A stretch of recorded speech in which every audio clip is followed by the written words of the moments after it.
It's Emil. It's Emil Guillermo. Emil Amok to you.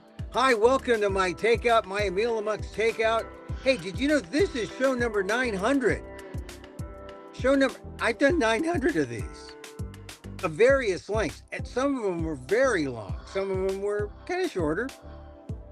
But this is show 900. My friend, Professor Daniel Phil Gonzalez, will be here to extemporaneously or spontaneously celebrate. I just said, oh, hey, it says Emil Amok Takeout 900. Yeah, I've done 900 of these. And not always in my club, but always in front of a gong. For you Jay Gatsby fans, that's the eye of TJ Eckelberg. So we're here. It's a Friday. It's the end of the week. It's a weird week because it's summertime and things are supposed to go kind of slow, maybe, because people take off. But Donald Trump never takes off. Donald Trump never takes off. He's always wondering. I think every day he's wondering, what can I get away with today? What can I get away with today? And so here comes a 35% tariff on Canada. On Canada, our neighbor to the north. And just when I'm about to go to Canada, I mean, are they going to look at me and say, elbows out, here comes Emil Amok? I know, I come as a friend. And it's weird because I'm going to Canada at this time when, there's all that 51st state talk. And really, I'm going to go to Canada and say, look, those tariffs, forget the tariff. I mean, you're not the victim. We're the victim. Americans are the victims. We are. You may not realize that. Who pays for the tariffs? Not Canada. End user. The end user. And so if you're buying a product from Canada and you're the end user, it arrives on the docks or arrives in the U.S. and the company here will take that material or that product and pass it on to the consumer and pass on the costs. It ends up being a tax on Americans. That's what it is. So that's a big deal. And I called Canada today and I said, look, I'm sorry. Sorry about this tariff talk. I'm coming to your town. Yeah, because I'm going to be part of the Winnipeg Fringe. I called up all the Philippine restaurants there and say, hey, forget about the tariffs. It won't affect you. It'll affect me. It'll affect me, the American. So relax. And they were, oh, yeah, that's good. And there are a lot of Filipinos where I'm going in Manitoba. There's like 90,000 Filipinos. I mean, it's a significant number. And of course, they're not all going to show up to my show. I mean, I hope, but yeah, the Winnipegans. I'm at the Winnipeg Fringe, July 16th through 27th. Get your tickets now. If you're watching me on the screen, that's at winnipegfringe.com/ just plug in Emil Amok and you'll find my show, Emil Amok 69. That's what it's called. Emil Amok 69, you didn't tell me it was going to be about that, Emil. Relax. It could be about math. Anyway, so I'm excited about what's going on in the news these days because we got all this, the tariff talk. We got a class action against Trump that was put on yesterday. New Hampshire, and now if you are born in America to an immigrant, you're protected. And this is for you and for all future people born in America, so that you are protected by the 14th Amendment. That's what this class is. And it's a massive suit. It's a massive block against Trump. And we're going to talk about that. And we're going to talk about some other things, DEI and Harvard and Mamdani. And also I want to talk about this idea. You might have heard about this story today. in Camarillo, ICE busted a marijuana growing facility. And it looks like maybe one person was gravely hurt. But there were protesters there trying not to help out ICE. And it got a little violent. I don't have the update, but it raises the question, especially after the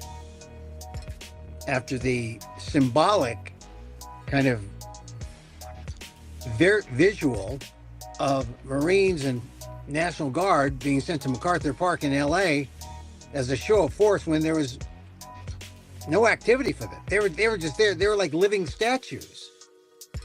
What's going on?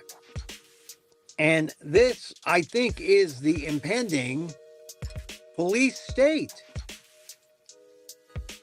Or do those ICE folks have, or did the Marines and the National Guard, do they have good reason to be in LA sort of as mannequins?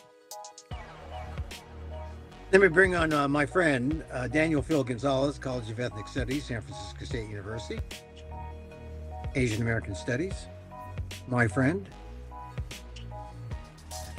Whoa. Hi, Dan. Good afternoon. Good afternoon, sir. Good afternoon. So, Dan, first of all, before we get to the big question, 900 shows. You haven't been part of all of them, but a good number of them. 900 shows. Yeah, maybe, over 50 for sure. Yeah. I mean, I think that it shows a sense of persistence, but maybe if people go back over the archives, they might find some interesting things we might have said about any number of things. Afghanistan. Well, a lot of times we have spoken about things that have come to pass. Yeah. Well, that's true. Simply in discussing questions about events of the moment and the possibilities for the near future. And yes. They have come to pass. Well, let us talk about that issue that I mentioned. You know, we were talking about the situation at that marijuana growing facility in Ventura County. Some people were hurt, some arrests, ICE was coming in, there were protesters. I just, it just made me feel like, are we in a police state? Is this our democratic police state now? How would you describe where we're at in American society right now? Some would argue that we've always been in a police state. It's just that it differs for different people and different regions. Yeah. So if you think about things in terms of race and class, right, and maybe add gender and sexuality, but if you think in those terms and you think where populations live at that intersection, where there are concentrated populations that live at those intersections, right? They have always been in a police state. And, you have to remember, you're a historian, the police, civilian police, right, as opposed to military police, civilian police were created to capture and return runaway slaves. That was the initial purpose of the creation of civilian police. And now it was expanded, to deal with criminality generally. Yeah, but in the Trump administration now they use alligators. Yeah, but they're deputized. They're deputized. It's legal, man. Yeah, they use alligators and other species. But now that does show the difference between civilian police and the military. The military is not supposed to go after fellow Americans. Supposed to have civilian, they don't have arresting power or authority over civilians. But that line has been blurred. Yeah, as they say, the Posse Comitatus Act prevents. People just like to say Posse Comitatus because it makes it sound like it's like Catholic. Et cum spiritu tuo. Posse Comitatus. But the thing is, the military isn't supposed to go after civilians. that's Yeah, why number one, yeah, it but makes you wonder. that's the Constitution, and there's Yeah, also a thing called habeas corpus, and yeah, there's also this thing called due process that is not just contained in the Fifth Amendment. It's right. contained in the Fourth, Fifth, Sixth, Seventh, Eighth, Ninth Everywhere. Amendment, as well as the 13th and 14th Amendments. Particularly, the 14th Amendment has both an equal protection and a due process clause.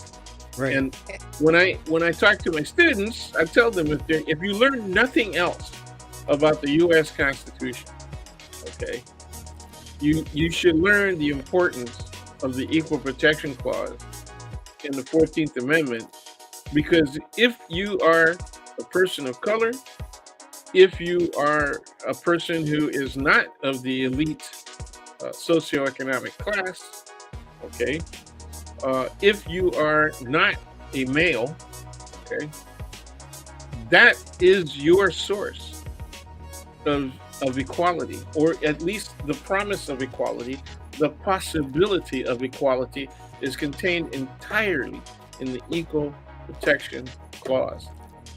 Okay, that's it. And believe it or not, after all of the illustrations from history and the contemporary demonstrations from current events, there are still people who don't completely understand the importance of the Equal Protection Clause after completing my class. Yeah. Or, well, forget your class, just people in regular society don't understand its Well, existence. see, there's the problem. There's the problem.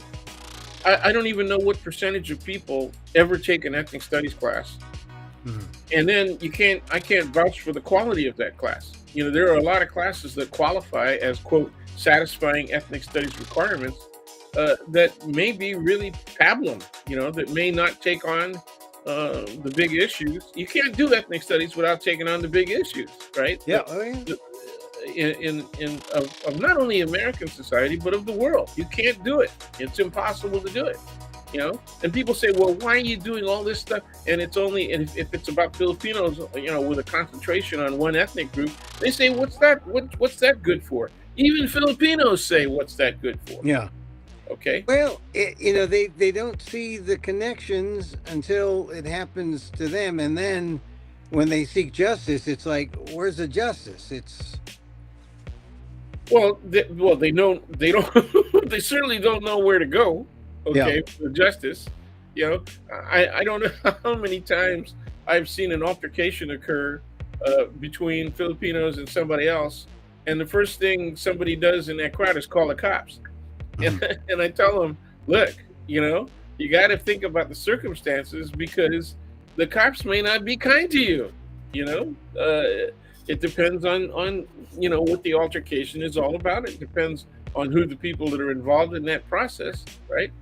Yeah. Uh, but they always, when I cite examples, I have to cite Filipino examples, or they, as you suggest, and this is not just Filipinos, right? You have to be really specific. You know, if you're talking to an African American, you got to say, "Well, remember this guy," you know, and Well, you know, well, how about and he the has to be black. He has to be black, right? well, how about the current situation? You know, we've got this protest turned bad when ICE came into the Ventura County marijuana growing place just today. And then we had the show of force at MacArthur Park, which was, I guess, more symbolic than anything else. Well, But here in San Francisco, there was a resistance to an ICE arrest, at least one on Mhm. Sansom Street. Right. So you know, right where the courts are, and so and that got physical. Okay, Yeah. I wouldn't say it got. I would say it did get violent, but it got violent because the form of resistance was dangerous. You know, Mhm. persons, they were trying to block the forward progress of one of the cars, you know, one of the SUVs, and one guy climbed on the hood, and you could, you know, this ain't the movies, man. They're Yeah. going to shake you off, and you could get really badly hurt. Two people Yeah. fell off the hood, and one person damn near got run over by the rear wheels of that SUV, from which he was disposed of. Anyway, so that kind of thing, that physical resistance has been escalating, And that physical resistance gives authority, right? Increases the power of the police, whichever form they might take, Right. masked or otherwise, right? To use physical force. So you got to know when you engage in that kind of activity that you are essentially uh, giving permission to police authority to potentially hurt you. Yeah. Okay, Right. so I mean, so you so got to take people that risk. in the back of their minds when they engage in protests, they need to consider nonviolent, no physicality at all times. Yeah, and it's going to go beyond that. There is no way that it can't get more physical, and if that's the case, then you're going to see people get severely hurt, and you might see. I'm hoping it doesn't happen. Let me put it that way. But the Mhm. likelihood that physical resistance will escalate, Mhm. especially when they're trying to make arrests, or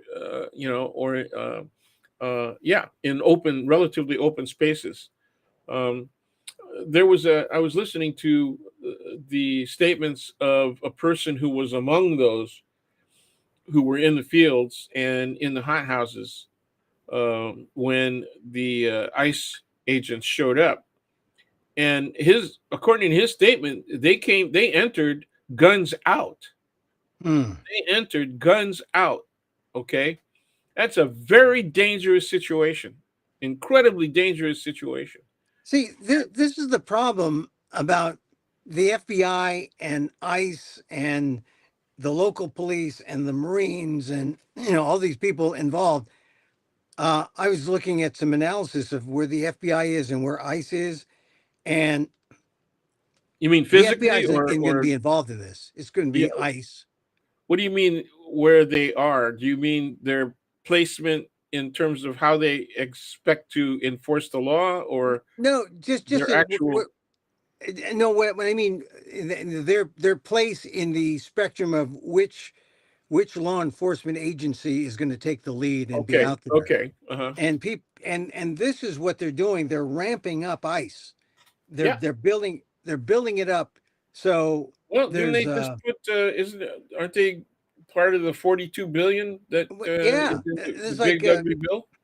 Yeah. right. I mean, most of that so-called big beautiful bill, the millions of billions of dollars going into ramping up ICE and making ICE almost um, with a budget bigger than the FBI's. Yes. And Yeah. so you're going to And see at the same time, the FBI is starting to lose its seasoned agents right, because it's being mismanaged by two crazy people, right, right? and so so with this coincidence, you're seeing the FBI sort of lose some It's status, and being they're not going to. diminished. Yeah, Yes, it's being diminished, yeah, and ICE is being expanded. yeah, and you have all these rookie ICE agents, relatively new. I mean, ICE is they're relatively new on the scene, and now they've been giving all these powers. You're going to see what I'm getting at is you're going to see more mistakes. You're going to see more. Um, Well, okay, let's bring it home. All right, yeah. where was the single most violent action taken by a federal agency, right, in the 90s? In the 90s. Clinton administration. Yeah. Okay. Oh, There were a couple of things that happened, right? One of them was that the FBI was trying to arrest a group, as particularly the leader of the group. oh, the Koresh, David Koresh, huh? Yes, In exactly. Waco. Yes, exactly. And it was a parallel situation.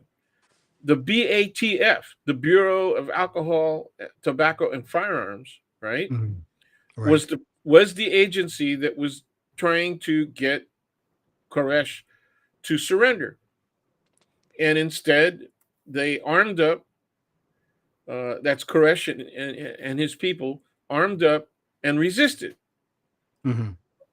The BATF sent agents stupidly onto the roof of one section of their stronghold, and I said, those guys are going to die if these people decide they're going to shoot those guys are going to die. And I watched in horror on live television as those agents were shot through the roof from inside the stronghold, and they slid off and fell off that roof.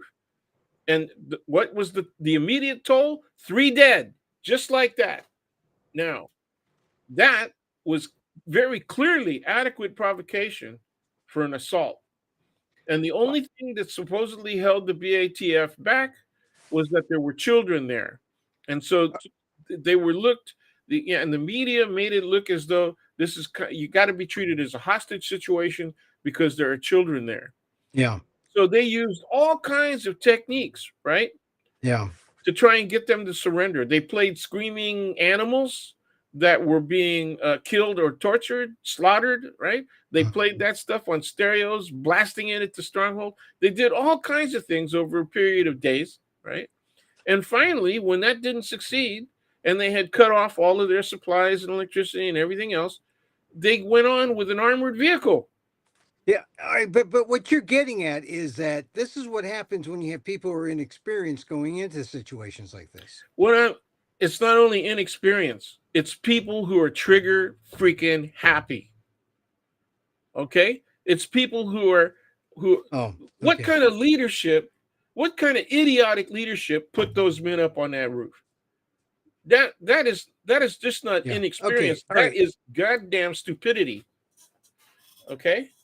All right. Let's bring it forward though. Let's bring it to today. Do you see Okay. that kind of situation happening today when you have ICE, which has to rapidly hire these people and train these people? You're going to Well, have more and people at the end. ironically, it is not going to be the people that they're targeting for arrest, right? That are going to offer the greatest possibility of violence, of resistant violence. Okay, it's going to be the people who are protesting. Okay, that are going to be seen as presenting the greater risk, and so the likelihood that police violence is going to be committed against them is increasing hour by hour, day by day. Right. So this is just one of those escalating things. You see it happen in Camarillo down there in Ventura County. It's likely to happen anywhere It can where happen anywhere. ICE and the Marines and the National Guard, they're all, they're targeting sanctuary. Well, first of all, they're targeting blue states. They're targeting sanctuary city places in the blue states. Yeah, and And they're targeting California and especially LA specifically. right, right. So this is what we have. We had Gavin Newsom talking the other day. Uh, and he was in South Carolina, but he said something that was I thought that people are picking up on, and that is everything is being politicized to the point where, hey, something happens like a tragedy, a national disaster, like the flooding in Texas. Texas is red state. Trump gets a call. Trump says, "Oh, Texas gets whatever they want." Newsom, Californians have been asking about the fires, have been asking about help for the fires, and they're still waiting. They're never going to get it. They're never going to get it. There's going to be some rationale. I mean, right? Christy Noem had an order out that anything over $100,000, Right, okay, of their money, their budget is for Homeland Security's budget. She's got to sign off on personally. right. Okay, and there are people not only in Texas but people within DHS that are saying that slowed the response. Right. Okay. There are people within FEMA who said, people are leaving FEMA. We don't have people on the ground anymore. We don't have people that are reporting from the scene anymore. And those would have been the people that tell us how to respond, where to Yeah. respond, right? And that's where we're at right now.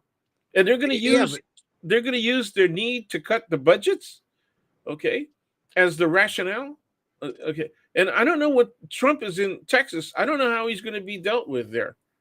I know well, that I mean, Abbott's in trouble. But Well, Trump's already said that, hey, I'll give Texas whatever they want. Red state, right? It's going to be political. That's what it tells me. oh, And sure. blue state California still waiting for fire funds. Still waiting for funds to help offset. Trump is going to say whatever he thinks he needs to say, you know, Right. but I want to see what happens, what really happens. Okay. How is it going to be executed when you don't have the people to do it? Yeah. That's, you know, Well, while we're on this subject of Texas, it's sad. I haven't talked to you since it started, but every day gets worse. I lived in Texas for 4 years. I have family, friends in Texas, so my heart goes out to the people there. Uh, yeah, I didn't always see eye to eye politically with many Texans, but oh, but that's a but there surprise. was That's a real surprise. but you can find your crowd there in Texas. Texas is a vast, big state, and there's a kind of a human thing going on if you connect through music and culture. So I didn't mind living in Texas at all. I thought I had all the worst fears about, oh, what kind of place is Texas going to be, and then you think about ideal Texans that I like Willie Nelson, like uh, like Waylon Jennings, Okay. and I just, oh, I can deal with Texas, and I had a great time, and so I You can't leave out Beyonce, man. oh yeah, Beyonce's from Texas too, and I lived in Houston a couple of years. I'm just saying that what the whole tragedy makes you think about is the responsibility of government, the responsibility, what is a reasonable expenditure for the public good, because I think we've lost touch of that. We've lost touch with the idea of what do we need to do to protect each other. I mean, when we start talking about infrastructure, we begin to say, oh yeah, well, we want the government to pitch in on that. But all the people who might be privatizing this and that, and want the government's hands out of helping others, I think this is going to make people rethink. I think it's going to make people rethink what government should do, and all on the heels of this massive cut that's going to drop 12 million people from Medicaid. I See, think. well, that's going to happen slowly, right? Most of what they want to cut is not going to hit until after the election next year.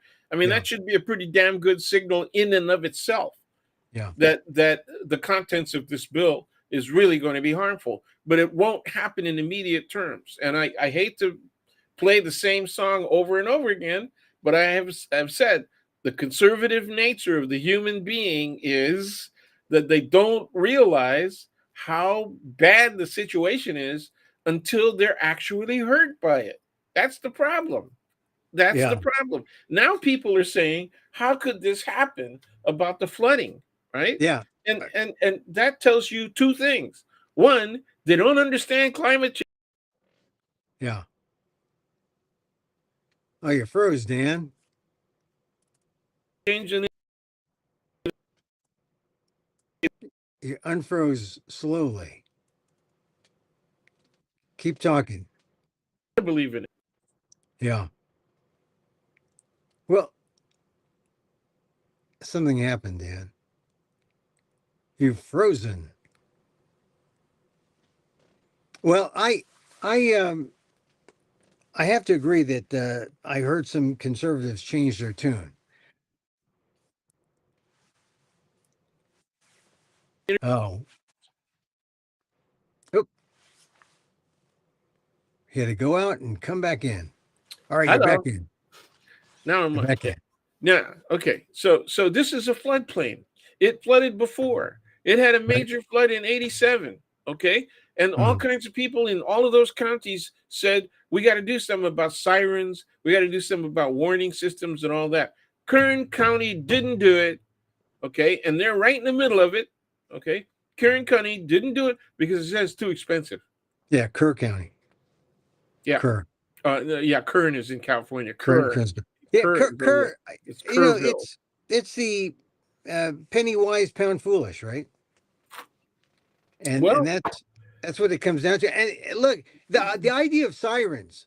That's sirens bad being, conservatism. yeah, What that is bad conservatism. yeah, sirens can panic people. Well, yeah, but then how are you going to reach people?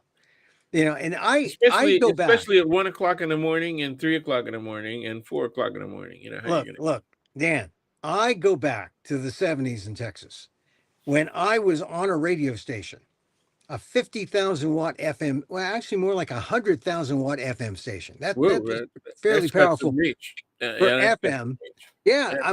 we would go out to give emergency broadcast warnings to Lake Charles, Louisiana, and some places in in that part of the hill. Well, I don't think we cut into the hill country, but we cut into South Texas, Southwest Texas, and the language about creeks, flash flooding alerts, all that came back to me as I saw Yep. the There news you go. and the importance of radio. But there I was on midnight to six, and who was listening midnight to six?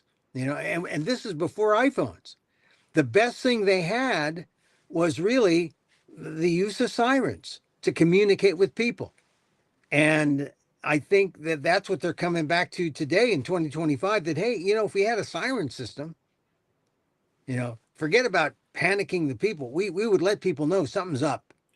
Yeah, They well, need to know. they said that warnings were given by Weather Channel and Yeah. NOAA, but it was on cell phones. Right. And, people have And their phones I on. turned my sound off Yeah. at Yeah. night. But So it's a tragic situation in Texas. Um, let's move on to the another tragic situation with birthright citizenship. I mentioned, the class action against Trump because a couple weeks ago the Supreme Court said, "Oh, you can't have these national injunctions," but the court did say, "Here's how you block. Here's how you can proceed. You can proceed with class action lawsuits."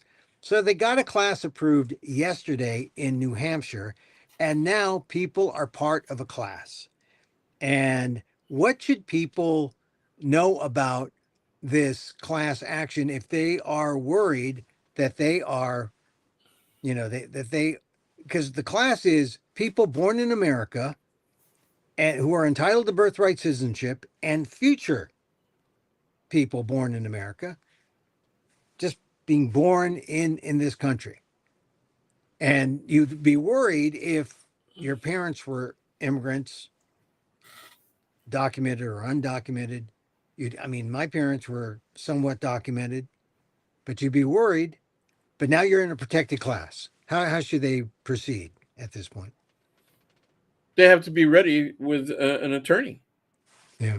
They have to be ready with it. There's no other way to say it. And so you have to be ready to join a class, and you have to look around in your own community for attorneys that are willing to represent a class based on birthright citizenship and based on this specific case. Well, wait. The attorneys who are certified were certified by the judge in New Hampshire to be the client, and they're like a handful, and they're these ACLU attorneys. So I guess they should just contact the ACLU people if they. Yeah, yeah. I mean, that's one group that you could contact. Well, they're certified. They're certified to be part of, to represent the class in this suit about, that Trump is trying to uh, neuter the 14th Amendment, birthright citizenship. Well, yeah, you can. Yeah, I guess you're right.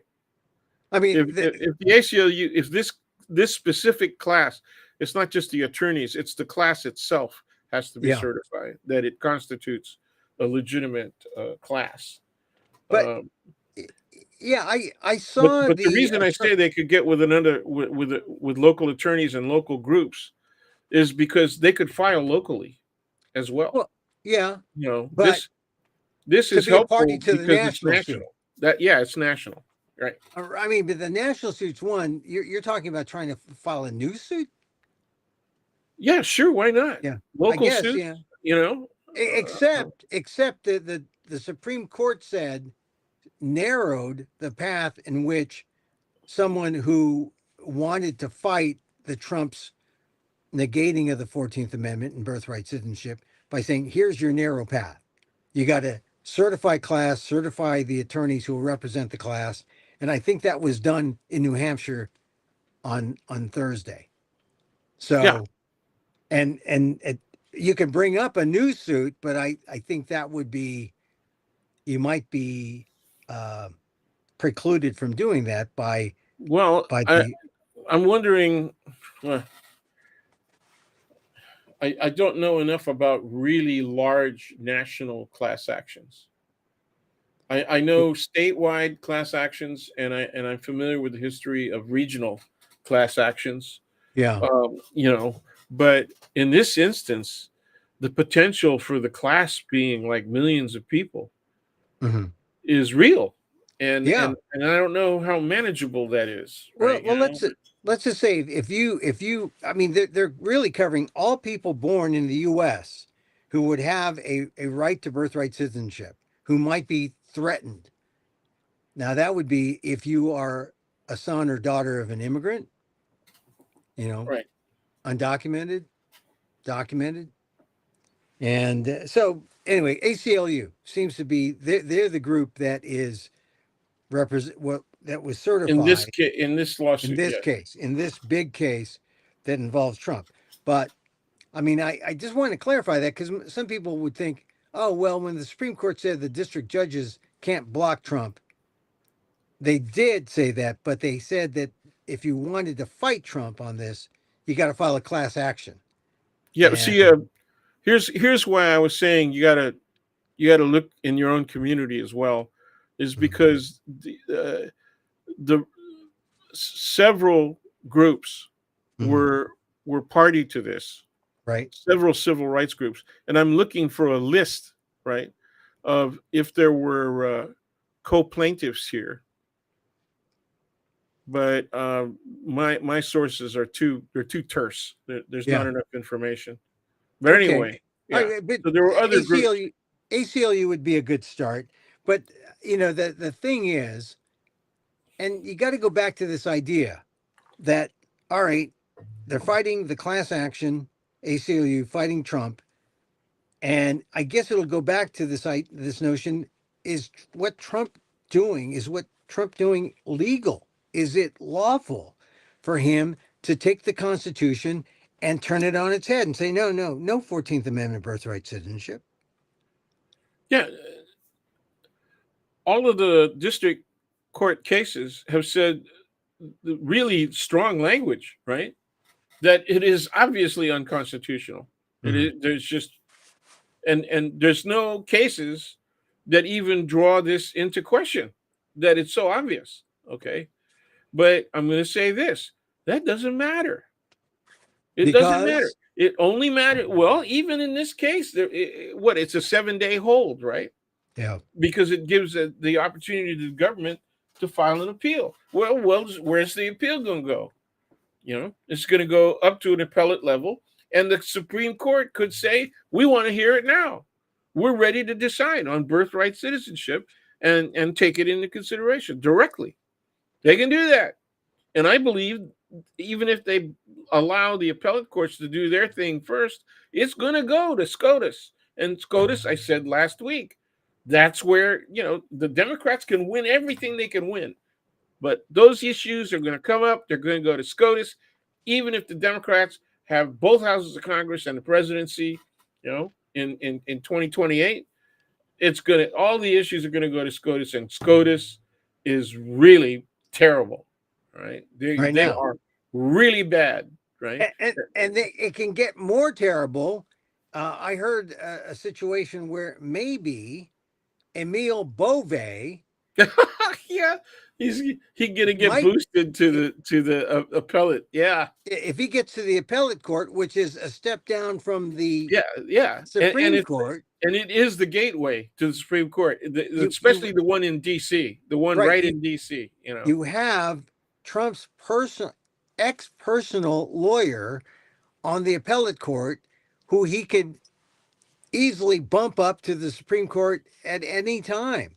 When he was And questioned by the Senate, mm, and he was asked if he had ever said "fuck you" mm, or "fuck the courts," in response to a court order Mhm, that the Trump administration was not happy with. mhm. And he said his response was, I don't remember that. Oh, that's right. That's right. That is the classic Ronald Reagan politician caught with his pants down answer, right? And then, how about Tricky Dick? How about Watergate? Tricky, yep. Nixon, same thing. Bill Clinton, same thing. I don't I don't recall. recall. I don't recall. And we'll have, and that's the thing. When push comes to shove, and they have to consider the law on these tough issues, they won't recall. How about two of the justices who've had allegations of sexual harassment, you know, Oh, and they also did not recall. oh yeah. Oh, you're talking about Thomas and Kavanaugh. Yep. Those are the only two surly guys I would think. Let's see, So Alito. we don't know, First, man. We don't know. first, I don't know. Alito looks pretty horny to me. So yeah. Well, yeah, yeah. Never can tell. This Catholic school guy. Hey, Dan, this came over the news. You had Mahmoud Khalil. yes, Can he he's he suing too. he got out, and now he's talking Trump's language. 20 million he wants in the Trump administration, Yeah, or yeah. an apology. This is the pro-Palestinian activist. What do you think his prospects of Mahmoud Khalil getting 20 mil? Uh, it's a personal lawsuit, right? Yeah. It's possible. It's possible. Uh, but like I said, if it gets appealed and it gets up to the Supreme Court, he's not going to get anything. Well, it's a federal lawsuit filed under the Federal Tort Claims Act. Yeah, it has to be. That's required Yeah. if you're going And to sue the government. but this is the thing about Trump. Trump has made everything litigious. It's all going to be decided in the court. And this is his pattern when he was a business person. He didn't just get paid by Trump. He sued you first, or you sued him, and then you settled. That was his thing. It's sort of like the way he's doing tariffs. Only he does as much as he can through executive action, but he can't do a whole lot. So but he thinks he does. And he thinks he has all this power, but he doesn't. So what we have is a deluded man. And my question, Dan, to you is, uh, we talked about police state, and you gave an answer there. But are we talking? We're going down an authoritarian path here, right? Where Yeah, it's everything Trump wants. yeah. I was looking at the again a short blurb on several paragraphs Mhm. on the Khalil lawsuit, and it is when you said that he was doing it on the basis of the government, the basis of a specific action. That's a government anti-government action. It's not personal to Trump, which makes sense. Okay, because it would be actually more difficult to win a lawsuit against Trump personally. But 20 million, he might win, but he's not going to win 20 million, Yeah. and he might get a cursory kind of award, maybe But even in the millions, but he's not going to get 20 million. that And that will be up that'll it's be up not to an a easy jury. case. This is not an Yeah. easy case to win. I mean, Uh, it's not open and shut that he was no. sequestered. Well, yeah, they have to show some intent. They have to show that there was no reasonable cause, right? No probable Yeah. cause, right? Mhm. Or insufficient probable cause to treat him the way that they did. You know, Yeah. that essentially that the charges were bunk. Yeah. Uh, But this kind of thing comes up now, and the likelihood of this sort of thing happening to everyone is, I think, far greater than we think. You know. yeah, I don't think it can happen to everyone. I don't think okay, let me put it this way. It could happen to anyone of any status or condition. I will agree with that kind of a statement. Okay. Mhm. So in that sense, it could happen to anyone, but it would be unlikely to happen to everyone. Okay. One of the first accusations made by people in Southern California about ICE actions is that they're profiling. Right. You know, they're going after people because of the way they look, because of racial uh, uh, uh, determinative factors. You don't think that? And did you hear their defense? What? No, we're going after people because of the way they dress and the way they behave. We're going after people for the way they dress, the way they behave, particularly their facial Yeah. expressions. Ah. Well, Okay, I guess so that's what makes them a legitimate target. Okay, that sounds that's what gives us probable cause. that sounds like looks to me. Yeah, so I'm going to start wearing a dress, and So then of course they're going to say, "Look, he's tranny. yeah. He's the guy's transsexual." Then they're going to do it. They're going to bust me for that, you know. So Well, I just think that the idea that uh, you can be stopped and asked for your papers at any time. I had this joke about 8 years ago being stopped for my papers, and I said, "Well, I got the New York Times and the Boston Globe. Well, what do you want?" and I have some bamboos. Yeah, I have and some the thing is, bamboo yeah, right. And rolling the thing is paper in my now, pocket. now, no one reads a paper. You'd have to say, "Oh, I have an iPhone," or you'd say, "Papers." And I just think, and realistically, no one, I have a QR code. I right? have, No one 40, 50 years ago would have asked. I mean, they did that in Nazi Germany. They didn't do that in America, ask for paper. But now it's a thing. They're asking for papers, yeah. pretty much. Well, So, the danger is okay. First of all, if you're in California and you got a real ID, I would say that's good. All right. And then if you uh-huh, have any other kind of picture ID, that's also good. All right. uh-huh, uh-huh. But some people are saying, well, I guess I'm going to have to start carrying my passport. And I said, the problem is our IDs are, believe it or not, they're state or federal documents.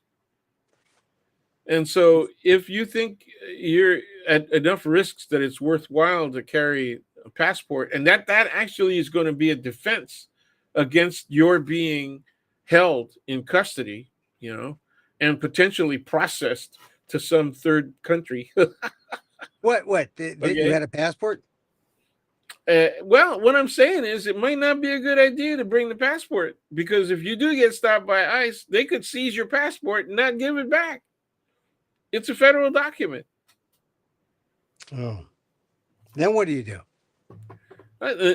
You got to go to court and prove that you got to spend money, man, and go to court and prove that they have no probable cause to be able to hold your passport. You want it to be returned rather.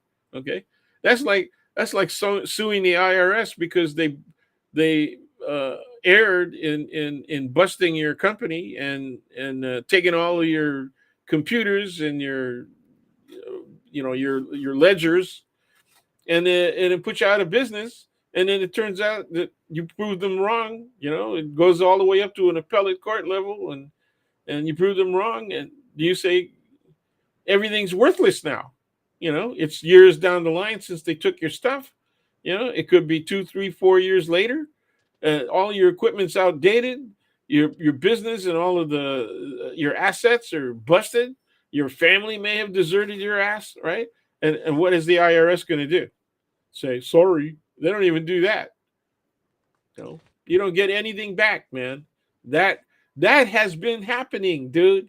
And so when you ask, are we in a police state? And I say, well, it kind of depends. It depends on who you are, where you are, uh, a lot. Okay, and so for some people, we have been in a police state, and the question then is that condition, okay, expanding so that it's a threat to a far greater portion of the population than it has been in the near past? And the answer is yes. The answer to your question, is it a threat? Is yes. But see, people can't see it. They can't see it. They think the idiocy of the argument that no, it's about the way they dress and it's about facial expressions, right? uh, okay, that's what makes us go for them. Then why the hell, if it's about the way they dress, why are you showing up at a freaking campesino? At a Yeah. farm. Why are you doing that? Why, if it's about that, then why are you showing up at court hearings when these people are trying to get asylum?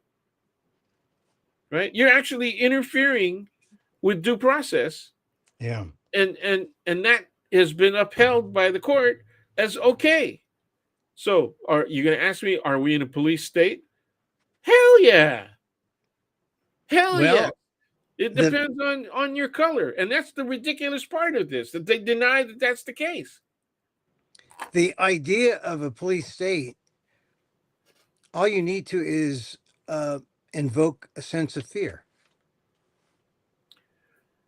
Yeah, well, that's how they can control stuff, even though they only have a relatively small force, right? Yeah. uh, and well, when people figure out that that's the case, that's kind of an argument for having like mass demonstrations. I mean, really Well, mass demonstrations, and then see what? how the police deal with that. And that's actually what Trump was trying to offset. Right? It was the possibility of larger mass demonstrations by putting National Guard, right, Yeah. and threatening to mobilize, military units behind the National Guard, right? Well, it definitely was overkill, but it also exposed his own irrational fears of what's coming at him. I don't know. I don't know. I don't think he's. I don't think that this is an instance. He's more fearful of bad press. Oh yeah. Bad press. That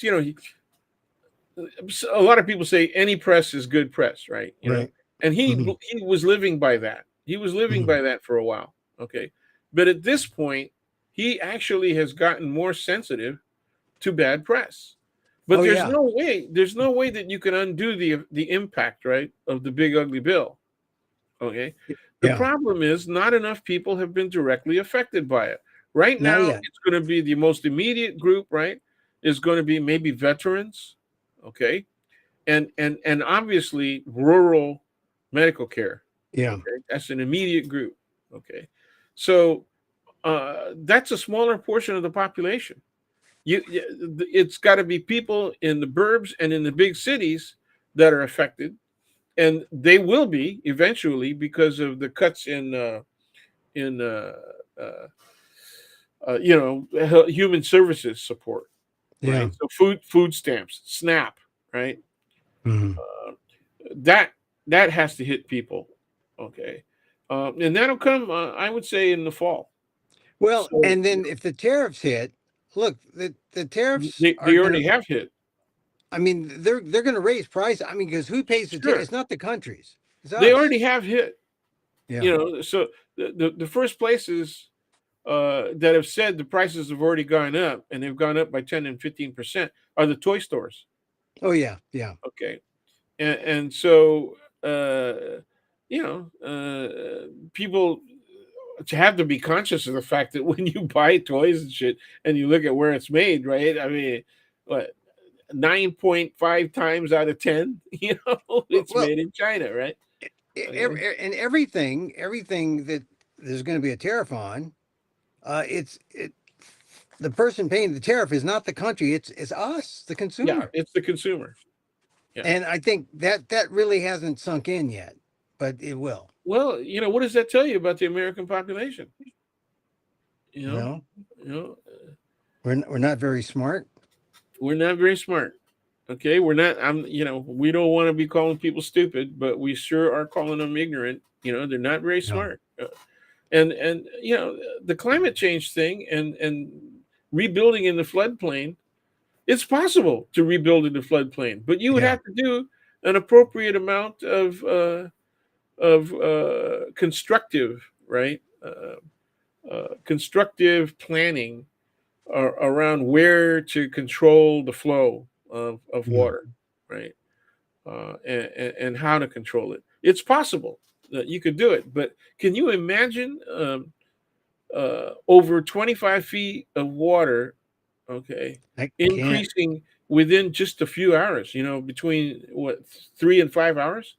20 look, when I was in my little suburb in Northern California in the 90s, and we had a little gully, and it was only maybe like a 10 feet, but that water rose, and I went in, and the water was up to my like up to my chin, and it was and flash flooding is it's like incredible when you're It's in. really fast. Yeah, Uh, when you're in situations where the streams and the little creeks can't handle it, and the rains coming down, historical rains, 100-year rains, terrible. Anyway, Dan, let's see a couple other things I think we should talk about. We mentioned DEI. Harvard just took down a bunch of websites that were intended to help people of color, different community groups. Uh, I guess the beginning of capitulation at Harvard. sure. Yeah. It's going to be interesting to see how far it goes.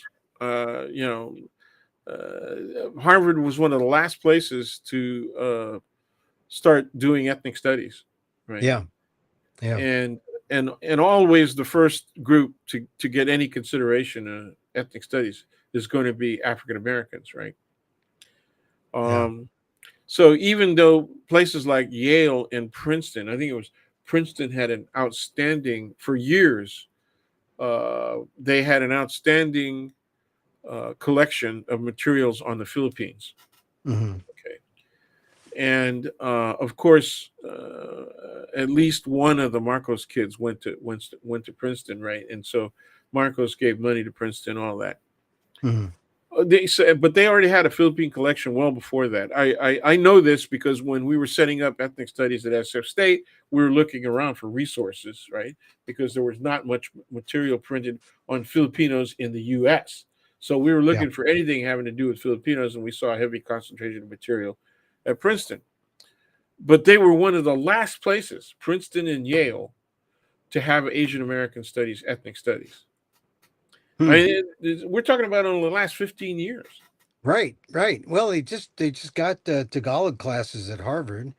Um, somewhat questionable sources for money, but if it's there, but I'm talking about the outward DEI look of the school in terms of Well, websites and apps. Tagalog courses ain't DEI. I Okay. know Yeah. that's Yeah. scholarship. That's scholarship. Yeah. But it could be seen as DEI. It could be interpreted as that. But DEI in the traditional bureaucratic sense, things like websites to help students of different backgrounds. The fact that they are taking down websites and they're calling it another name, maybe they're looking to whitewash it a little bit. But I know that we're going back about easily 50 years when there was nothing. There was no internet. There was no website. There was no resources for people who are not white at a place like Harvard. And I know that because that was me. And I when I heard that news, I was a little dismayed. I have to admit, because you can see how far back we are going. Just like you can see with the tariffs, we're going back to 1877. In fact, the tariffs haven't been this high since forever. I mean, the tariffs in general, the Yale lab says we're at 18% tariffs in general. Yeah. Never been that high, ever, ever. Yeah. So, I mean, Donald Trump is using old style, old tools, and it's not. That didn't work and It, even it didn't work. in Yeah. fact, they helped to provoke the Great Depression. Oh yeah, yeah. So And so, yeah, that's sort of where we're at. Uh, Dan, I guess shall we? We'll finish off with just a little Canadian talk. I mean, I'm going to Canada. Once again, do you think I should fear crossing the border? Do you think? I mean, are they going to suspect that I'm a Mexican or something? Or you got a and Spanish last name, and uh, well, Canada is kind of a it's coming back in. That's the problem. oh yeah, Going there, not the problem. It's coming yeah. back in. That's the problem. And yeah, you better have your passport in tow, and you better have uh, a lawyer, you know, on right, right next to 911 on your phone, man. A one button connection to your attorney, and you got to make your lawyer friend swear that he's going to pick up the phone. If you anytime, 24/7, day or night, right? If you're getting a hassle, I'm not joking. I mean, I'm joking, but I'm not joking. Right? Hmm. Yeah, uh, and see, one of the reasons that I'm saying that we might be susceptible is there could be some people from our community that are very pro-Trump that have put a target on our backs. Hmm. And Yeah. so if it gets out there that we're crossing national boundaries, you know, they could be trying to badmouth us and set us up. And that's the way these guys play, man. I mean, I have vivid memories of how quickly the state legislature acted on student protest back in the '60s and early '70s. How quickly the New York State police acted on uh, what was the name of the gay rebellion? It also happened in '69 in New York Oh, in Greenwich Village. right, right. Yeah. I was just there on Christopher Street, Yep. Stonewall, Stonewall. Yeah, Stonewall. That's right.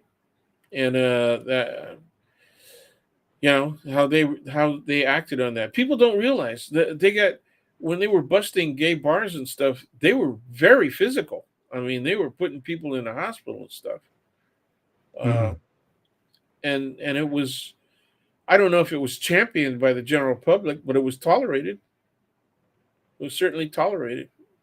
Okay, so that's where we're at right now. There are a lot of things that this small group of people in American society represent. They represent several directions of hatred and disdain that they're willing to act on, and they're willing to be violent, and they think it's a righteous cause. I mean, one of the worst things you can do is to bless it with religious, fervor, and they're doing that, right? All of a sudden, some of these senators and Congress people are putting God in there every time they get a chance to talk. Yeah, yeah. Okay, uh, Well, and we'll see. We'll see what happens. I mean, they've got good Ilocanos up there, yeah, and because I talked to some. don't tell them you're vegan. They'll say, "What's wrong with Oh, you?" I told them. I said, "Do you have any vegan Ilocano food?" And they said, "Oh, pinakbet, maybe." Pin- Yeah, but you got to watch out for what's the broth? What's the Oh broth yeah, made yeah. out of? Or they'll sneak in a little pork, little shrimp, a little something. Yeah, that you got for the flavor. Where do Yeah, you think the flavor for the comes from? flavor. Yeah, where's the flavor? No meat, no flavor. Walang patis. Ang patis That's the na fish. mahuli. You gotta have patis, man. So, yeah. So, Dan, all right. Well, listen, I think we. Yep, we beat the hell out of that. I don't know. Yeah. I'm just looking at some of the stuff that I'm getting from Harvard publications Mm. themselves, and they're saying, yeah, they're backing off on language like unconscious bias. They don't even want to mention unconscious bias, much less Oh yeah. direct direct racism, right? I mean, we Well, got we got everything's going. racial violence up here, right? Yeah, And we got prejudice down here, right? And they get unconscious bias below that, and they're saying we're not going to mention unconscious bias. because it's It's like unconscious. You it's can't like fight not it. you're not really racist. You're just not informed, about the racial adversity Yeah, it's a that kind of bit. that It's a kind of benign ignorance. yeah, yeah. It's not hatred or even disdain. Yeah, It's like you don't have a sense of equality that you should. yeah. No, Hey, that's where we're at, dude. hey. Well, so Dan, let It me ain't know gonna what. work. It's not gonna work. This is only gonna work for a few years. Okay. And then what happens? Well, there's gonna be a backlash. Oh yeah, But the question is, where does that backlash go? yeah. Okay. And what have I been saying in the last several weeks? Right? Do the Democrats and anybody else have the audacity to make the structural changes? We're talking about not just legal policy. We're not talking Mhm. about that. We're talking about structural changes, policy and law that actually changes the structure. We're talking about, Right. are they going to move on campaign finance reform and get the freaking billionaires, out of being influencers, Well, right? wait. Get the corporations straight. Are they going to We tax people? on the list we had Mom Donnie. We're going to talk about Mom Donnie a little bit, but here's the thing: the billionaires are so against them. They're raising 20 Oh yeah, million. they're crazy, man. They're raising Wall 20 Street Journal, million. Yeah, to yeah, fight Mom Donnie, and the billionaires hate him. The millionaires are okay. The millionaires say, "Yeah, Mom Donnie's not going to take our businesses." but New York City is like, the Bay Area, right? What do we Yeah, got? I think there's something like 40 billionaires or they're who more, have they San got more Francisco billions. addresses. Yeah. You know, Well, the thing is, the billionaire class is they may be scared, but the millionaire class doesn't take much to be a millionaire, no, really. it doesn't. It No, I doesn't. mean, I being a mean, millionaire, if you live in California, you're kind of a millionaire. yeah. You know, Well, and it kind of. depends on how long you've held your property and all the rest of Yeah. that, right? But But it's not a million. It's not like you're wealthy. It's not like, no, no. yeah, might be. Anyway, we're fortunate to live in So California. when Mamdani last week, I said the Democrats and particularly Democratic leadership disgusts me, Hmm. and the reason I felt so strongly, and I still do now, is because they're so critical of Mamdani. They Yeah. are saying the same kind of things and expressing the same kind of criticism as That's the right wingers right, that right. we call extremists. The non-conservative right wingers that we call extremists. They're making the same arguments. They can't embrace a new idea that, I mean, it's progressive, but here's the thing: it's people's it's people's ignorance of socialism versus democratic socialism versus communism, That's right. and Donald Trump likes to throw around, oh, he's a communist, he's a communist, Yeah, sure. Well, and but and, but and but he gets like, called a fascist and gets upset, right? When yeah, when but communism, you throw around communism, we're going back to the McCarthy era. That's what we're going oh back to. yeah, yeah, that's the parallel. That's Yeah, the obvious we- parallel. we're But going once back. again, I mean, how informed are these generations about the McCarthy era and the kind of havoc that it caused back in the 50s? Lives turned upside down. Sure, Um, sure. People people. committing suicide, right? Families broken up. Uh, Great artists leaving the country. Remember the African Americans that left the Oh country. yeah, You yeah. know, and were welcomed in Paris, and London, and then Charlie Chaplin, Yeah. right? Just read about the Red Scare and all that, Sure. and you'll know The that Hollywood 10, we're in that situation again. sure. Remember Well, gee, Shirley Temple? Dan. Remember Shirley Temple had to get a divorce, right? Because she was married to a guy that was among the Hollywood 10. Oh, One of I the didn't know that.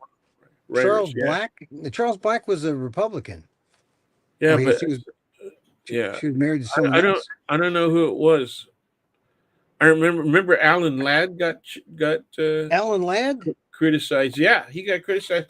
Because he went to a couple of meetings or something. Or Mhm. remember, Reagan was a SAG guy. In fact, Right. wasn't he a SAG president for a while? He was president of the Actors Union. Yeah. Yeah, yeah. Well, that's Anyway, and he got out of that. Sinatra, mhm, they saw him as being a little too left. mhm. They went after all kinds of people. Um, they couldn't do Elvis. Yeah, Well, I'm sure so they tried. we're swinging back. We're He was swinging back. he was a communist from his hips down, from his waist down. All right. Well, Dan, Yeah, we're gonna I'll have to leave go. it there. Yeah, Uh, thanks for having me on. I appreciate it. We're still in some level of distress because it is getting worse. It is. It is. Isn't Well, it? it's going to come down to choice. They have an open lane at this point. Um, the question is, are there people inside the institutions that they're now destroying that will continue to come forward? There's a lot of people who are leaving those institutions and coming out as whistleblowers.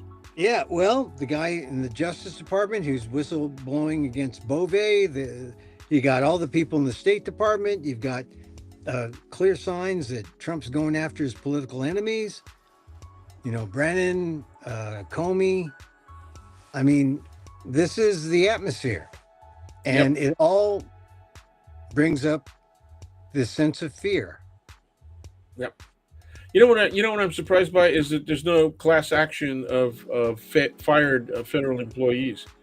I talked Just to a couple of federal employees just a couple of days ago. You know them personally as well, but uh, they're in areas of interest that are important to, especially the 250th, Mhm.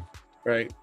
And so I was thinking they're going to be not subject to immediate threat, but I had to double check and call in.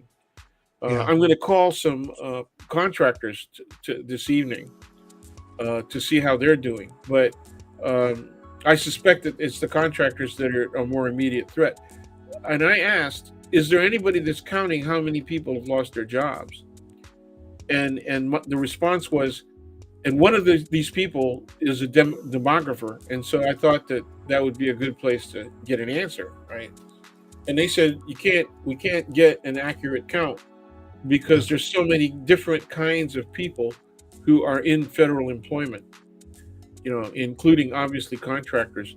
And I said, and they said not enough of the people are in union units, and so you can't count that way. That would be the easier way to count, right? Is they would be aware of how many people are in their union and how many people have been fired or laid off, right? So we can't count, but it's probably in hundreds of thousands by now. Well, there's a couple thousand today from the State Department. There's more coming. The court has just said Trump can do whatever he wants. Yeah, he can do whatever he wants. That's right. And that's where we're at, man. So all right, Dan. All right, man. On that wonderful note, take when are you care. leaving? When are you heading for? I'm leaving soon, and I will let you know. And then certainly when I'm up there, we'll try to do a intercontinental. Would it be an intercontinental? Sure. That would be fun. I mean, that would really be fun. And I am going to celebrate the 900th show. I'll celebrate it by toasting you, with a couple of non-vegan drinks. Please do. All right, man. All right, Dan. Take Thanks for care. having me. There he goes. Daniel Phil Gonzalez, my friend. College of Ethnic Studies, Asian American Studies, Professor Emeritus, always telling the truth. I know it's, you got to pay.